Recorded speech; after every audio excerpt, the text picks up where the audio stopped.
슈하니온 1타 강사 위영만 원장과 함께하는 떨림 증상 바로 알기의 시리즈. 이번 영상은 5번째 이야기입니다. 앞으로 이어질 영상도 많은 시청 부탁드립니다.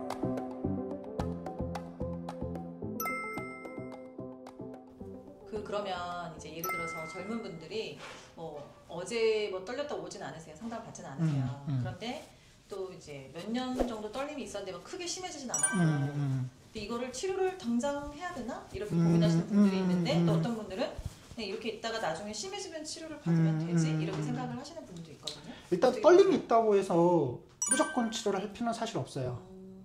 그런데 누가 봐도 떨림이 그렇게 심하지는 않아.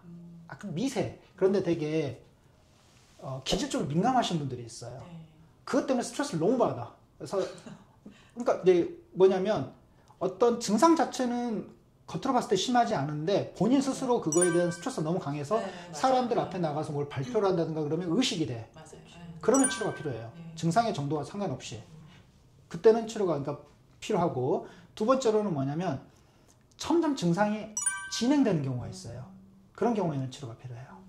그런데 아주 미세한 그 증상이 진행되지도 않고 본인이 별로 그렇게 심리적 타격이 별로 없어. 별로 그렇게 신경 안 쓰여. 그러면 굳이 치료 안 해도 될 수 있어요. 증상이 이제 객관적으로 봤을 때 정말 심해도 본인이 별로 심리적으로 위축되지 않으면 치료를 생각을 잘 안 하시더라고요. 그런데 만약 진행이 되면 해야 돼요. 지속이 되면 왜 그러냐면 이게 시작되는 나이대가 크게 폭발적으로 그 시작된 시기가 10대 초중반하고 40대 전후예요. 왜 그러냐면 아주 어렸을 때 생긴 경우에는 대부분 뽑기 잘못한 거고 40, 50대 된 경우에는 그나마 괜찮은데 그 시기가 되면 어떤 스트레스나 뇌 퇴행으로 인해서 시작되는 시기예요. 그때부터 나타나서 점점 이렇게 진행이 된다 그러면 이것은 노년기에 확 안 좋아질, 점점 진행될 가능성이 있기 때문에 나는 별로 심리적 타격이 없다 하더라도 치료가 필요할 수가 있긴 하죠. 보면 젊은 분들은 치료가 굉장히 짧아도 호전되는 게 되게 많으시더라고요. 그리고 이제 나이가 있으신 분들도 이렇게 일주일에 한 번씩 열심히 하시면 정말 완치에 가깝게 좋아지시는데, 그럼 그렇게까지만 치료를 하면 추후에 별다른 치료를 하지 않아도 괜찮을까요? 아니죠. 나중에 또 재발할 수도 있는 거죠.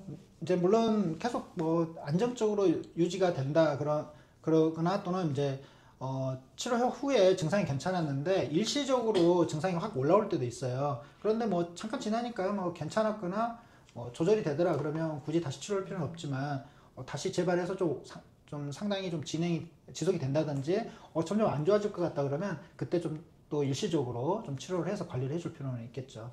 그런데 이제 집중적으로 치료해야 될 시기는 있어요. 그 갱년기, 노년기로 접어드는 시기에 증상이 나타나거나 심해지는 분들이 계시는데 그 노화와 관련이 있기 때문에 일종의 안티에이징처럼 노년기로 들어갈 때 심해지지 않도록 좀 관리는 좀 필요해요. 대부분 안 그러면 노년기 때 좀 상당히 좀 심해지신 분들이 계시거든요.